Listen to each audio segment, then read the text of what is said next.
Kumusta naman ang negosyo natin ngayon?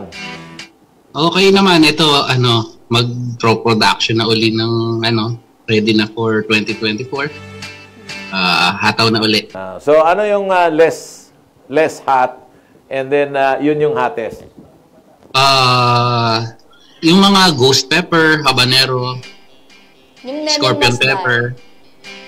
Si Neneng Masday po.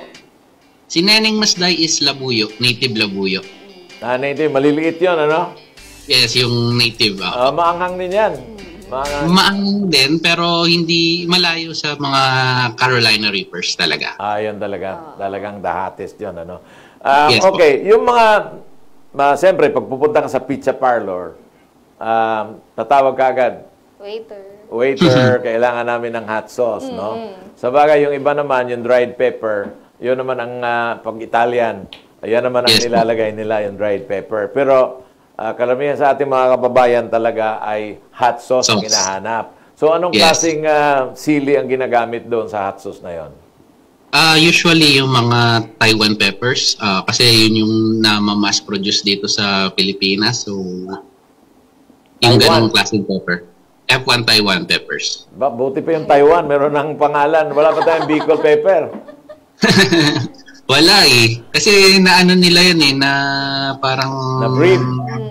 Na-breed na nila yun na stable na yung breed na ganun. Ano yun? Maliit? Malaki? Yung nasa palengke natin, yung... Yung regular? Taiwan pala ang tawag noon. F1 Taiwan. F1 Taiwan. Kumusta naman yung production mo? Are you now supplying mga institutional companies like for example Shakey's or any other pizza parlor na pwede mong supplyan?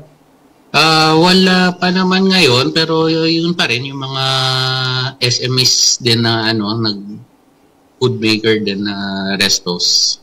So, mga maliit pa lang din. Gaano kalaki yung capacity mo to produce hot sauce? Like for example, yung regular bote ng hot sauce, ilang bote ang kaya mong gawin? Sa isang batch, usually, pa lang, 60 to 80. 60 to 80? Marami. Small batch pa rin talaga. So, doon sa small batch na yon, first, iga-grind mo yan, di ba? Grind, ferment, then... ferment pa rin yan? Or after grinding it, anong hinahalo mo dyan? Sa ferment, salt lang, saka water, then... Pag ipaprocess na after 6 months, pro-process ko na siya.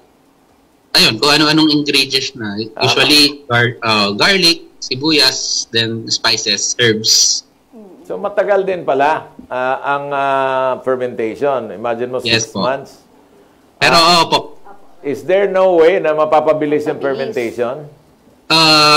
Wala, pero naka-ready naman na. Marami na ako naka-ready. So, tuloy-tuloy lang naman ang production. Okay, may bago ka bang produkto na i-introduce? Siguro meron kasi magkakaroon na naman ng fiery cup. Parang yun yung nagiging mag-test ng mga bagong products. What product in particular? Will it be hot sauce or another kind of sauce? Hot sauce, pero pwede ko bala ko ring mag-try ng mga food products na pwedeng maanghang na pwede ibote, mga ganyan. Ano-ano pa po ba yung mga produkto natin para sa mga hindi nakarinig last time? Hot sauce, suka, chili garlic. Yan. Pickled garlic yan. Pickled garlic. Anyway, try to invite our viewers and listeners. Yun lalo na po yung mga gustong mag-resell. Mga resellers. Gusto mo may resellers. Invite them. Kung gusto niyo kaming mahanap, meron kaming FB, Instagram page, SE Hot Sauce.